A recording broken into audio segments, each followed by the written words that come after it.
up with play. The Kanto Yui is a little not great for me, but on the other end, if we're looking at OG, and yes, they got the Byron Pei combination. This is an ultimate early game destroyer. Very scary because they can invade your jungle from minute 1. I mean, it wasn't enough. I'm getting labeled the bully here. It wasn't enough for you to insult OG Esports. You're insulting one of my mains, the Consort U. I mean, the second skill, the protective winds, is going to be so nicely timed, hopefully for Nongshim RedForce, to detect and just detract from those flaming palms. And obviously, if you time it correctly, you can activate the Blessing of the Dyrad, right? So you can get away from that CC that other side of OG Esports could land onto you. I didn't know you main Consort Yui, and now I hate the hero more. Whoa!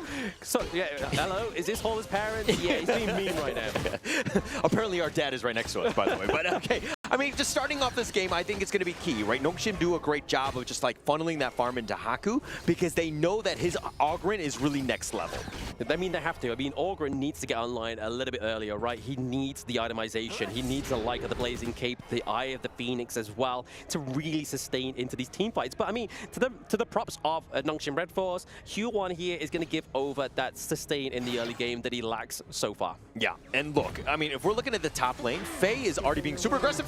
Oh, super aggressive, but speaking of that, when has the flash out? Kyung9 gets first blood. That hurt for me to say, but another kill going over to Nongshim RedForce. My heart bleeds blue, but this is not coming through here. This is only early game. Not 1, but 2 kills to start off the game. That's a perfect start for Nongshim. It couldn't have been any better, and getting those 2 just to kind of set up the stage. Again, once they have a lead, Nongshim are very strong because they hoard wealth like no other team. They hoard wealth. I mean, it definitely paid off into the top side of the map, right? I mean, able to get out both Wen and Keke there is going to be very interesting for these 2 teams, but they're already looking very solid into the bot side of the map.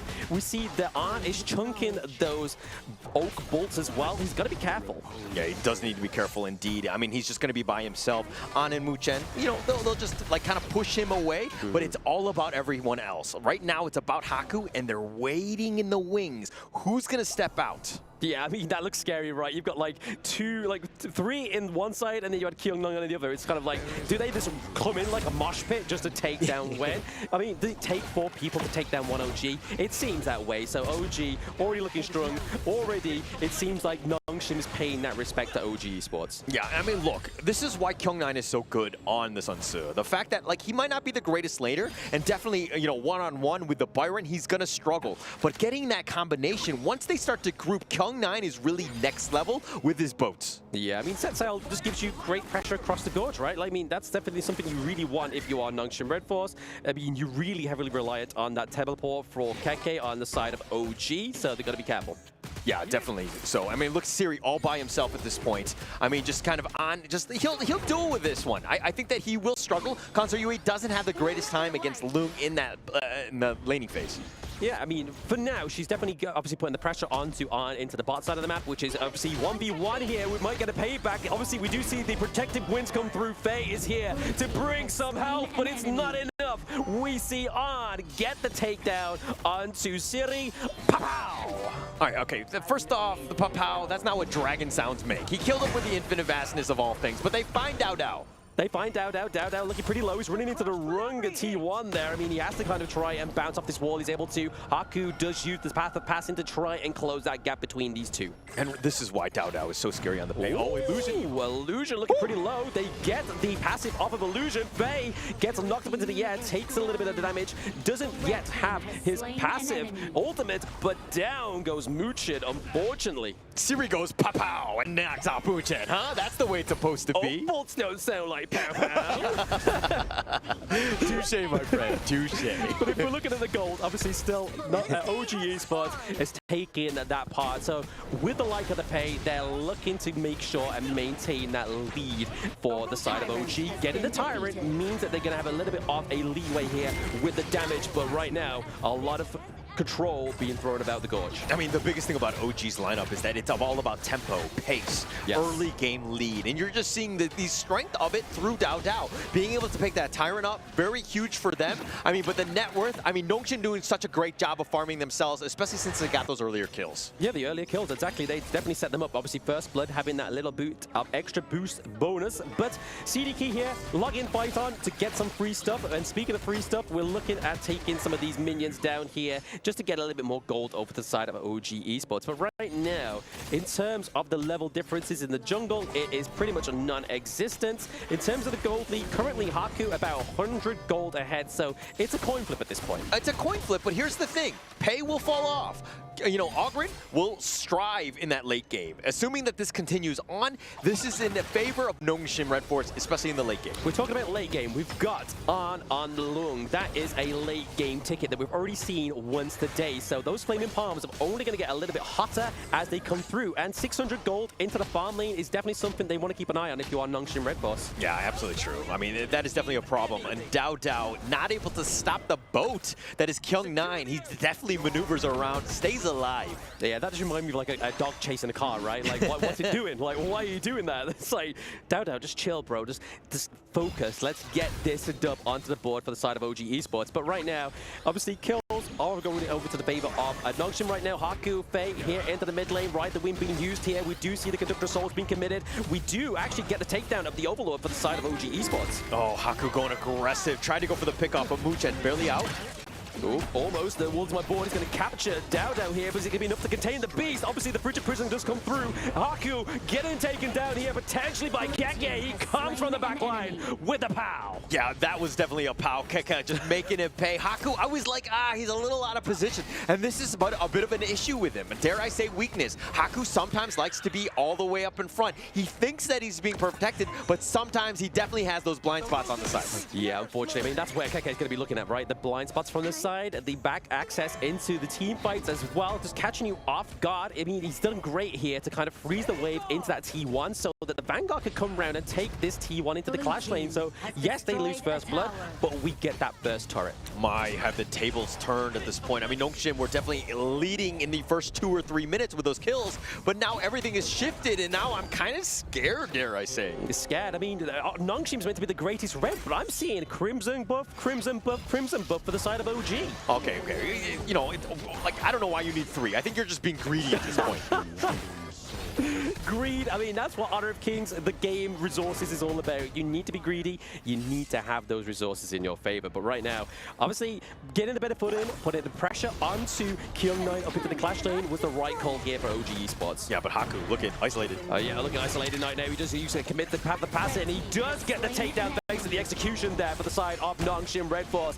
Infinite fastness into the sky, repositioning into the back line here. We do see Kyung9 being taken down as well. Keke taking those ult bolts on the face and still gets out alive. Yeah, just Haku just sticking around a little bit too long. Kyung9 was a sacrifice. Sometimes as the clash laner, you get that stun, you go in, but OG just way too tanky at that point. Haku was still sticking around. He is not that critical massive raid boss right now. He needs to farm more than anything else. Wait, you said that support lives matters, but clash lane lanes matters though? Clash lane lives don't matter. Okay. I don't play Clash Lane, but you know, for all the Clash Laners that I played with my ranked games, this is all for you. Your lives don't matter. Wow, I mean, taken personal there by KK. And you look at KK, he does have obviously the level advantage for now as well. It's level 11 ahead of Kyung9. Kyung9 catching a few strays, unfortunately, but OG able to actually neutralize that kill lead there with a 4-4. Looking to take this T1 into the mid lane. It's looking hard for Nongshim, but Nongshim, we know, like to do a bit of a comeback towards the late game. Yeah, I mean, look, you gotta slow the pace down. I think the biggest thing right now, Nongshim are just being a little over-eager to fight. You don't really have the items. You gotta be thinking about just like mitigating what OG's bringing, which is again that early game pressure, just repelling that as much as possible. Get yourself the farm and to survive to the mid to late game where you will strive. Yeah, I mean, I like the position that obviously OG's put Nongshim in, right? They are prioritizing the Crimson Golem over the Tyrant, right? A.G.A.L was completely uncontested there, but now he's got the backup of Keke. Moochen coming in here. Kyung9 cannot escape. Destiny counter into the backline. We're seeing the Illusion is having to get out of there with very little health. The passive not being procced just yet. Just not there in time. I mean, the idea was great for Kyung9 to make that teleport and to go with that bolt, but then once he hit, there was nobody there to help you out, and the rest of the team was just like way too slow to kind of help support with this one, so Kyung9 really got caught out. These are moments where you're like, hey, you should not be making these mistakes. Not making these mistakes as well. I mean, T2's potentially being taken down here into the farm lane. We saw that Arn has just built the Starbreaker as well, right? So Haku has got to be careful. I mean, even Faye, right? Faye is more than likely going to be building quite defensive here on the Huan. Oh, but they got to catch. Oh, potential catch here onto Wen. He is the scapegoat for the side of OG Esports, but Kyung9 gets taken down by Arn. Haku back in with the Conductor of Souls, but it isn't enough.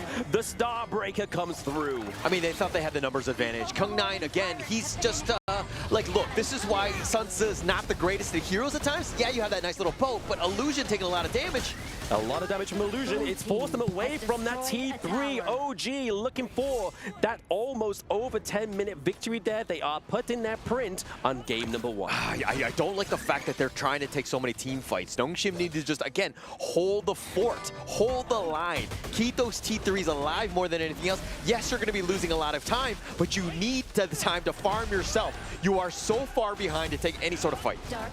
Yeah, I mean, you're hearing them on stage shouting. It is creating such an atmosphere between these two teams. OG, I mean, the shouts to themselves gives dividends over to the side of Nongshim, right? They are keeping very strong, very vocal between the teams because they know Nongshim is not somebody that you cannot take lightly. Yeah, for sure. I mean, look, OG are definitely passionate. They are ready to go and good, you know, they're looking to bear down onto Nongshim and shut them down. They have a huge lead in terms of net worth. Yes, the kills speak a different story, but Nongshim right now on the defensive, they need to hold on. They do need to hold on, definitely. I mean, this is where we've seen teams come back, right? I mean, even though the high ground turrets do get taken down, there is still a chance here for Nongshim RedForce, but coming in thick, coming in hot is OG for now. Flaming Palm onto the backline, Illusion almost losing his life, but the protective wins as well, keeping Siri alive, and enough to keep away those minions into that T3, but it's not going to stop them. Flaming Palms are connecting, a great asset when it comes to turret takedowns.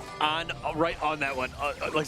Illusion was so low that it's taken years off of my life, right? I was still like, oh my god, so close, but they're going so close again. Illusion playing the close, but it is going to be the little bit of damage from the Muchin on the idea that gets the kill. Haku still into the thick of it. There is a team fight on two fronts. Kyung9 goes down. OG just need that minion to come through. The cannon minion was very low health.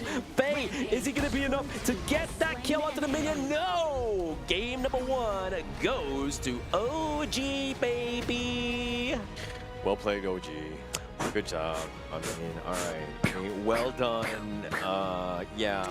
I want to say that OG didn't really win, but it was more like Nongshim lost, right? Because the way that they were playing on that one, they were overly aggressive. They were kind of getting themselves out of position at times. And I want to say that this is uncharacteristic of it, but no. Watching Nongshim for as long as I have, this is something that they have. The tendency to do this has been on point. But again, this is why Nongshim need longer series, because they need to shore up these weaknesses. So you're taking away the win from OG and still trying to spin it into a positive that Nongshim just had a good loss. Yeah. Is that what you're trying to say? OG, all right, whatever. Well played.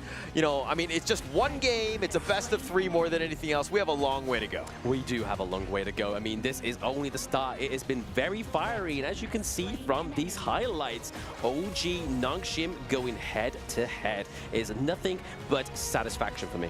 Yeah, well, okay, all right. I'm glad you're satisfied. It's just one game, but the marathon isn't over here, right? Nongshim will bounce back in game 2. That tends to be their MO. They tend to just draft really well and kind of play them in. I think that you need to rein in what Haku is trying to do. He's been overly aggressive. Even this set sail Kyung9, look at his positioning. He's so far out. He's like, oh, crap, now I'm screwed. No real chance. And now Haku's like, do we fight? What's going on? Tries to go for the Conductor Souls. Not enough sustain to deal with these things. Yeah, Siri, Faye, and Illusion just like, you know what, let's go to the backline, guys. Don't worry about it. Kyung9's just kind of whiffed that boat, unfortunately. Satnav played up. We've seen it already onto the Honor of King KWC this day already, but right now, OG looking pretty hot. I mean, early game got me worried. Those 2 kills for Nongshim RedForce, I was a bit scared.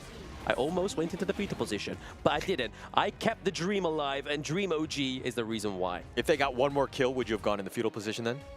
Potentially. Is it just that was the tipping? That's the threshold? Yeah. Got it. If we get some super chats in the YouTube, I'll go into the fetal position. All right, understood. At least we know what your limits are. I mean, going into this one, what are the limits of Nongshim of just like trying to bounce back? The limits of Nongshim trying to bounce back, I feel like it is obviously down to the draft rate ultimately. Okay. No, I do agree with that. I said your thoughts on this one. My thoughts is that I'm having the time of my life. I am enjoying it a lot, man. I was just checking on what the chat is talking about, and everyone is loving the banter. I was like, you know what? Let the boys fight. Yeah, why not? Everyone seems to be loving it at home, so yeah, let's go with that. I enjoyed a lot the game. Yes. For me, it was more that Nongshim lost the game than OG actually won the game on their side. It's not saying that OG Esports did not play well. I'm just saying that Nongshim RedForce just played not to their standards. Preach, brother, preach. I mean, that's exactly what it is. I saw some money exchange hands under the desk here, so I'm in the hot seat here, and I can see everything. But no, we can't deter that victory away from OG Esports, right? I mean, Keke, yes, he had a little bit of a struggle into the early game, but his position into these team fights is the reason why he got MVP. Yeah, okay. Look, Keke and Dao definitely made their impact. I mean, they did a really good job. But if we're looking at when he died 4 times, you call this guy a championship team and you died 4? Okay, definitely. Sacrificial. Definitely. Somebody has to take it on the chin, and unfortunately, it was when in this game number 1. It may not be him in game number 2. Blam, you mentioned something very interesting. Like, someone needs to just kind of like jump in first. Yes. I'm sorry. Like, we cannot just go into every single fight and make it a 5-0 trade. Yes. It's rarely that happens. So someone needs to be that first person. If when it's deciding that, well, my character can just die first, why not? Exactly. I mean, if you look at the damage dealt by Wen, and even though he died, sorry, but look, 68k, Siri 40k, 68k, Haku 52k, 68k, Illusion 37k. Oh, these numbers are making me sleepy. Where's King when you need him? I need to beat someone else on KME as well. Bring him on. I understand. Obviously, OG playing the late game and understanding how they need to do it. They play that one flawlessly. I think if we're going to look at this draft, it was more about the bans. Letting that pay go through, especially into Dao, that is a losing recipe right there. It's either that or they're just like exhausting that kind of draft, right? Because we know that they love that draft. The Pei and the Byron, I mean, it's the Keke and Dao special. I mean, the guys are both so nice, they named them twice. No, I'm telling you, man, Dao had an amazing performance. That's the reason why our MVP for this game is going to go right to him. MVP for this game is going to be OG Esports, Dao, 2-0-5 from a KDA. A performance that for me, in terms of what Pei can do, it's okay. He performed really well, but it was not the only reason why they won. Right? We got Wen just being there, dealing the damage, sadly not being able to survive until the end. So for me, it was in between Dao and Wen. Absolutely. I mean, what rhymes with Dao? Pow, pow. Which, again, dragons do not make, okay? Going back to the game. But I think in this one, the most important thing is that, like, if you're going to allow, like, a Pei, which is a very tempo-based hero, right? And especially early game, for the Nongshim side, they need to react accordingly, either through draft and counter-picking it, breaking up definitely the Byron-Pei combination, or playing a little bit more aggressively, or trying to be, like, defensive and protecting your own jungle. I think that Pei kind of got going, and once Dao gets going with that mobility, he's almost nigh unstoppable. Pretty much, basically. He just dictated the pace of the game, right? Like, the fact that he dropped no lives was the reason why he was able to just kind of perform that well. Like, if they really tried to focus Dao, then I think we might be seeing a little bit of a different story. I hate to admit it. So from the BP, already the destiny was already set on what it's going to look like. The BP was not for Nongshim RedForce. So draft-wise, if you look at this in isolation, you just look at Nongshim's draft, you're like, this is a classic Nongshim lineup. Okay. Right? They brought everything, their signature heroes. This is what they're very comfortable with. But this is the perfect counter, which is, again, the Pei, which is like tempo. Like, you're taking away all of that, time and, the farm away from Haku, who really never got going because he was just like, oh, okay, we got to fight. Now we got to go. And he's just, like, not really that critical mass yet of items. Exactly. So it's just a really uncomfortable situation for Nongshim. Very uncomfortable for everybody, I think, because, I mean, we saw the fights always happening on 2 fronts, especially towards the end there as well. Like, Haku, like you said, would always go in with the path of passing to try and sort of, like, get the Conductor Souls, get the knock-up to try and stop any kind of CC immunity, and then the boat came through, but it always didn't quite go the way they wanted to, and obviously always takes 2 to tango. We're always talking about, like, what does the other team that lost need to do in order to turn things around, but let's just change that conversation and say, like, what does OG Esports need to do in order to seal the deal and to just go home with a 2-0? Again, I feel like it's just roots to repeat the execution of whatever they did in game number 1. I mean, it's definitely clearly working. I'm pretty sure it doesn't really want to be a scapegoat in game number 2, but if it works for the side of OG, why not? So you believe that they just need to keep going with the same plan? You think that nothing needs to be changed? Everything needs to be just the same way as the game 1? Sure, yeah, I think so. I think if it ain't broke, why fix it, right? I think that they continue on, let Nongshim make the adjustments, right? Okay. I mean, look, there's not really too many heroes like Pei where you have that early game advantage. So it's going to be a little bit more balanced in that regard. So let's see what sort of bag of tricks Nongshim have, because again, they usually have a counter. Again, they usually will strike back in series, but in a best of 3, do they have enough time? They do have the hero pool to just kind of like come out with something nice, but they seem not to be able to be nailing the bans right now. Like the picks, they're nailing that part. The bans, there's the one area that they do need to improve immediately. Yeah, definitely. It'll definitely help them out, especially going into game 2, which is going to be key for this one, right? Nongshim, if they go down 0-2, I will never hear the end of it from Blam. So Never, everything is at stake. Everything's at stake. Your pride, your boys, everything. But I'm here to take it all, baby. I'm like the Monopoly guy. But right now, we do see the Diadea being banned once Muchin gets that pick. We know he loves that pick so much, and they were able to give it over to him. So, like I was saying to Isaac in that game number 1 analyst there, is the fact that maybe Nongshim just kind of exhausted the best draft from OG Esports. We got the Pei off the board, we got the Byron, we got the Diadea as well. Yeah, so, I mean, dare I say it's called horse trading, where you kind of not put your best foot forward. But, I mean, looking at that draft, Nongshim's RedForce, that was their lineup, right? This is something that they win with. That is the exact lineup that they wanted. But going into this one, I mean, Nongshim RedForce, the Mai is open. Illusion plays an absolute beast of a Mai. So, but the early... not happy with it. I'm very happy with this with Arn. I mean, we saw it in the KMW. He was taking teams at 3v1 in the early game. He knows how to perfect this Parasol so well into his advantage. He can get dived. He can come out without a scratch. So honestly, Nongshim, I'm not too sure what they're going to be doing here. Maybe they gave over the Ali so that they could get the Mai Shiranui here. Okay, all right. Everybody loves Mai, I mean, for 2 reasons, right? But if we're looking at Fatih here, I mean, the amount of sustain, this is definitely a new one into the Kyung9 lineup. We haven't seen him play it. Obviously, it wasn't available then. Yes. But look at how OG have responded. Yeah, a lot of control. They've gone for Dao onto the Ogryn. He's kind of like, hey, Haku, I'm going to show you how to play this boy. But we know that Ogryn is one of Dao big picks. If he can't get the Pei, he likes to go for this pick, because once again, yes, he's a tank.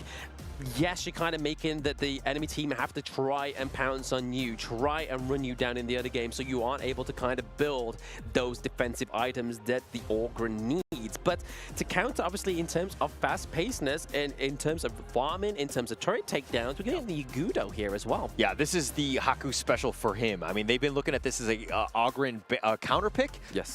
This is their go-to. Whenever they see an Ogryn. Haku, again, plays it very well. But, you know, I think OG Esports, picking the Ogryn themselves, they're like, hey, actually, we're going to show you how this hero works. Yeah, the Ogryn coming through here. Again, banning out the Ho Yi. They don't want Ho Yi come through for the side of Nongshim RedForce. I mean, there's no Dolia in sight, which is normally the pairing we see with those 2 heroes. You get double of his arrow. His ultimate that's able to create some crucial, like, play potential, kind of like a very long range cannon blast from the Motsu, but it's just across the gorge. Like, you can get locked down for a very long time. But to the side of Nongshim RedForce, banning out the Princess Frost, calling out that Liang Princess Frost combo, and as well as banning out the Ganon Mo. We know Wen loves the Ganon Mo.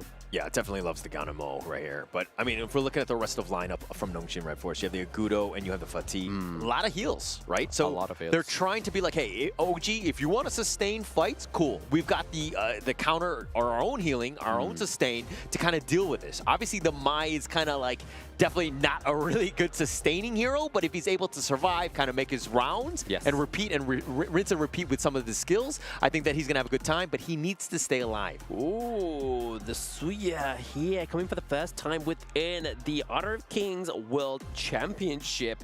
Coming through is going to be the mid lane menace. I mean, he has the slow, he has the knock-up, he has great wave clear with his ultimate as well.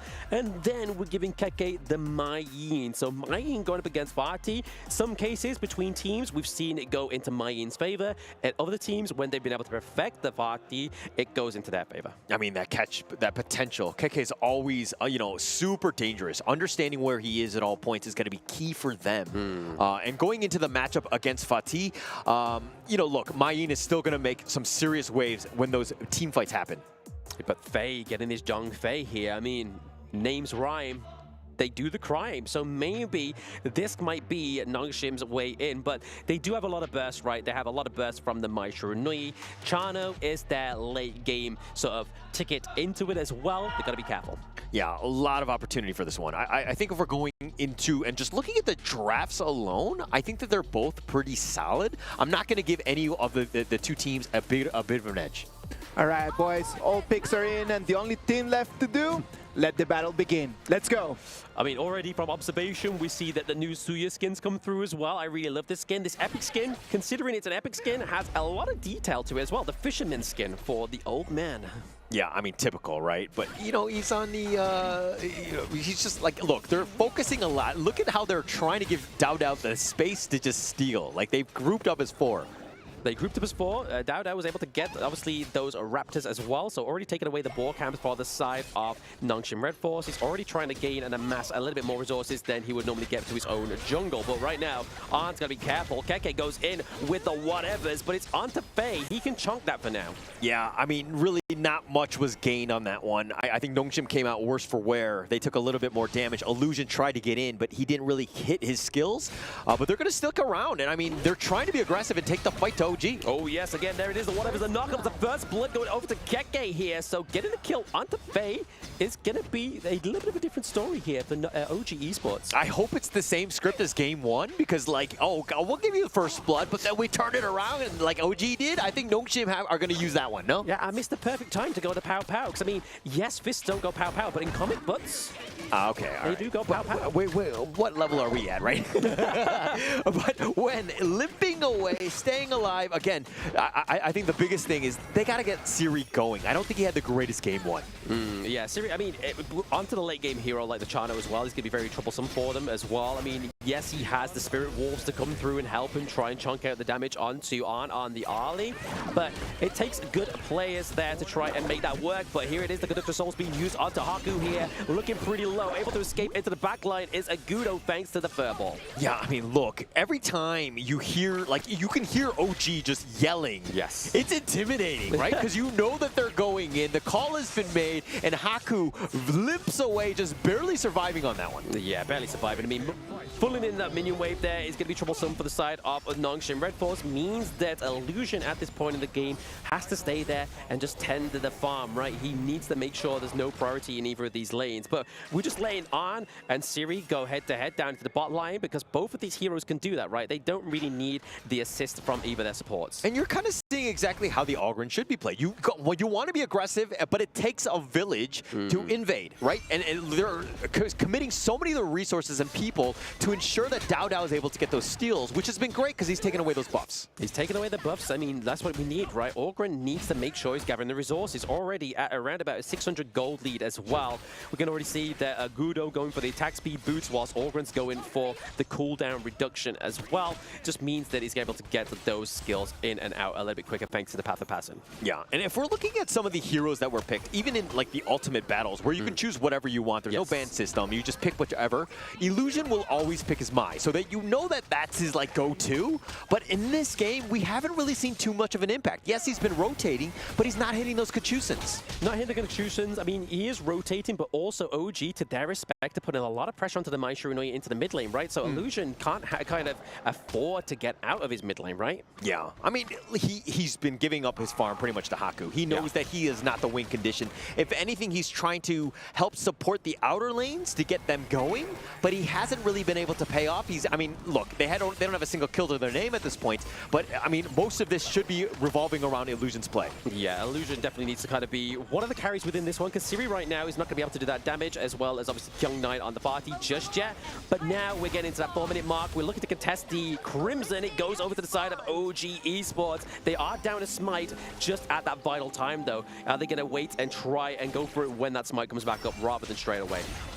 Okay, suppression does come through onto Illusion. That's not where you want to be going, but Kyung9 here with a lot of damage into the backline and able to survive as well. Not a single trade, because Keke on the Mayin is a master at the escape. I mean, absolute master. He's like a Houdini, just being able to cartwheel to safety. I mean, he was so low. You looked at him and he would have died, but unfortunately, for Nongshim, they were not able to find him out. OG have been very aggressive, invading the enemy jungle and looking like this map control is going to be turning into the tyrant. Yeah, Nongshim actually trying to pay it back right here, right? You can see the Haku will try to go in, try to get the Azure Golem, maybe use the blessing of the Agudo so he doesn't have to waste his smite and take it a little bit faster, but OG kind of caught wind to that. Keke was like, guys, they're at your Azure Golem, be careful, stick around in mid. Yeah, and look, this 1.6k net worth lead has gone in favor of OG, and they're putting pressure on this mid T1. Nobody there to defend, right? So this has come in, and now they're looking to rotate in the top part, and this is looking rough for Nongshim. Yeah, I mean, at the moment, it's again just that effect of dominoes. The turrets are just falling, like one gets taken down, another one gets taken down. So they're just paying back the dividends here. But right now, obviously, OG are ahead for around about 2k gold at around about the 5-minute mark. So already cementing a lead here with the Tyrant buff as well for another 30 seconds. Nongshim RedForce got to be careful. Definitely be careful, but again, another contest. Another contest here for the Crimson Golem. The Conductor Souls being used as a zone in to make sure they're able to steal it away. It does go over to Muchin, actually, so they are able to keep it, but Illusion putting a lot of damage onto Muchin into the backline. They're able to take out On. They take down DAO as well, all traded for Illusion. Is this trade good enough? Yeah, definitely good enough, right? I mean, DAO and On for Illusion, I will take that trade any day of the week. I think Nongshim have to be very happy with that. Plus, you've kind of shifted some of the buffs away. This is a great opportunity, but they did lose the mid T1, so now how do they bounce back? They're still down 2k. I mean, Nongshim definitely have an avenue of like a way to get back in, but it's still an uphill battle. It's still an uphill battle, and I still don't think that DAO is at the pinnacle of Orgren's itemization, right? Like, he has the energy core, but he doesn't have the burning cape, the blazing cape just yet for the anti-heal from the Agudo. So they kind of need to get that going, right, to even put a stomp into Kyung9 within these team fights, but waiting in this bush is fake. Yeah, just sticking around and potentially putting in. But like Muchen, this is the problem, right? I mean, yes, he's like this super squishy guys, but once he locks you down, like Illusion or Siri, you're going to have a tough time. A very tough time. And right now, they're trying to just focus on Wen here, trying to get him to be that scapegoat, but not quite coming to that conclusion. But we did see, however, Keke is able to feed into those minions into the top side of the map. I don't think the T1's going to be taken down just yet, but it's basically hanging on with little life. Yeah, and they're going to be zoned away. I mean, a lot was committed on that one. Alts galore, and they didn't get any sort of catch. And this is an opportunity for OG to strike back. DAO just denying access into that T1, so they're able to get the T1 up with the Clash. Wen, however, is going to be the scapegoat once more. Suppression coming through onto Faye. That is a big front line gun down here for Nongshim RedForce. Illusion, Siri going down. Triple kill for DAO with the pow. Looking for some more. Haku and Kyung9 are just trying to make sure that T2 is not going to be contested here. But still, Keke is still into this team fight, looking to push them away, but it is going to be thanks to the furball. Can they get the shutdown here? Yeah, they can, and they make him pay. I mean, he was being very cheeky. I mean, Keke, again, just likes to be aggressive. He likes to force them back a bit, but the rest of OG were not really there to support. If they had one other member, he probably survives, maybe and gets the pick off, but they do make him pay. That was a huge turn of events, especially since, they traded earlier 3-for-1 in favor of OG, and losing out Keke kind of mitigates that. I mean, we look in retrospect as well, right? So I don't really want to glaze OG, but it was a good play. Keke was obviously denying the access into the mid lane, which allowed that T2 to fall as well. True. So he did his job. He took the L, but it's the first shutdown for the side of Nongshim RedForce. Yeah, I mean, space created, but it's not something that you want to be doing all the time. No. You're giving opportunities. Oh, the suppression. I mean, what are you going to do when you're party, right? Like, you cannot get out of the suppression, just like most heroes in this game. And this is why you need to stick together, right? Yes. You need the buddy system. I understand that Kyung9 is going to be solo and he's going to be, you know, trying to push the outer lanes and just split push as much as possible.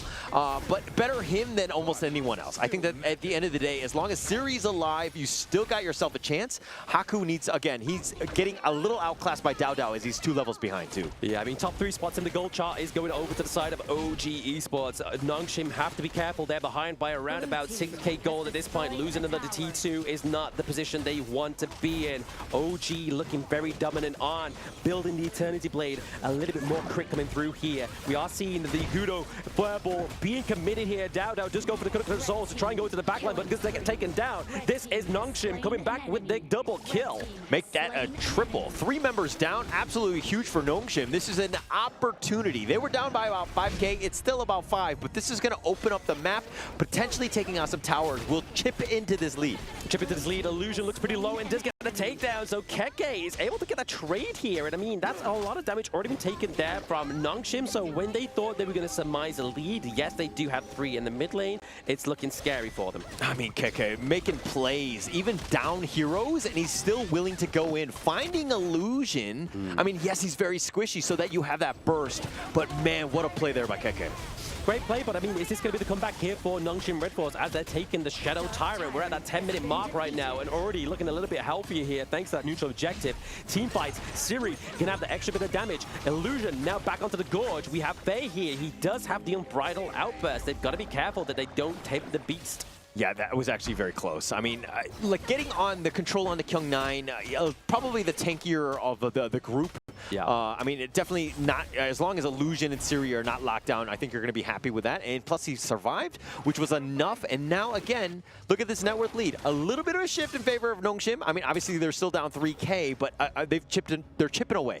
They're chipping away. They're trying to bring it back, the ball into their court for now. But I mean, the thing is that Siri is going to be the one that you're really looking out for. The late game potential of the Chano is pretty scary. And right now, we're going to see it come into play. We see that Wen gets wiped down by 4 of Nongshim RedForce at this point in the game. Coming into the 11-minute mark, can Nongshim get this T1 into the mid lane? It looks like they're going to try to assert dominance. Keke's pressure is not going to be enough into the back line. We do see that An is trying to thread the needle and get that T2 into the clash. Yeah, but on kind of on the backside, he's going for the flank.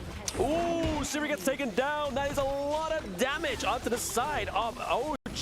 That is pretty careful there, but An does get caught out as well. Haku, careful. DAO, gotta be careful. Conductor Soul's being caught out here. Also, be now into the team fight. DAO just trying to drag this one out. Yeah, trying to drag it out, but An, I mean, yeah, he got the pick off on the Siri. He does survive, but that was a bit risky. I mean, I think that you want to stay alive more than anything else, but very aggressive play. I'm not sure if it's the best trade considering you died. I mean, marksman for marksman, I mean, it's okay, right? Like, the fact that they're able to get the marksman trade, it's better than, obviously, like, taking down somebody like the Vati in this case, but right now, they're looking to try and go for the Overlord here. Shadow Overlord, Vati, it's actually Illusion into the backline there in the brush, taking some L's. Faye as well. Death Precipice comes through. Kyung9 looking pretty low, but the damage from Siri into the backline is going to be enough to drive them away. An and Keke are the only ones alive, and it is still no reset onto the Shadow Overlord. Will Nongshim look to take this? No, they're looking for some more kills, but it's going to be An taken down. Haku taken down. Siri, that is a team wipe for OG. I mean, An showed up the perfect time. He had been killed, and that respawn timer just showing up, and Nongshim thought they were aggressive, and Haku literally gets melted. Siri's like, what is happening? Everybody's dying, and then he gets picked off himself. I mean, that's just a terrible spot, but Illusion, like going back to this one, he's been dying way too early, and it's tough for him. He has not really had that impact that he wanted in this game too. I mean, I think it's down to the fact of obviously having the Liang, right? Like, the suppression coming through here for OG Esports is enough to lock down the Mai Shiranui. Illusion, like you said, not having the kindest of games when you are Mai Shiranui. Yeah, one thing to take note of is that, An is level 17 thanks to the help of Wenzia right there. We get boosted. really helping out in terms of that damage. And now OG just really scary at this 13-minute mark. Attack speed, damage, the Crimson Golem going over to him. We're seeing the phase getting run down here. Unfortunately, Muchin is going to be the scapegoat into this team fight, but into the backline is going to be Illusion. Or trying to take that on. He gets the Parasol, gets out alive, whilst Keke is just entertaining Kyung9 and Haku for the thrill of it. And he's able to get out with his life. Purple having to retreat for now. Oh, Illusion went all in. He tried to solo on, but on just like too nimble. Like being able to just use his agility to get on out. But ooh, Siri going down with the pow with the Conductor of Souls once more. Trying to take the kill, gets the double kill. We see Kyung9 retreating back into the base. We have the Vanguards. Kyung9 doesn't have the Dream OG. He has the greatest red, but what is greater than the red? It is blue, baby. OG Esports with a 2-0.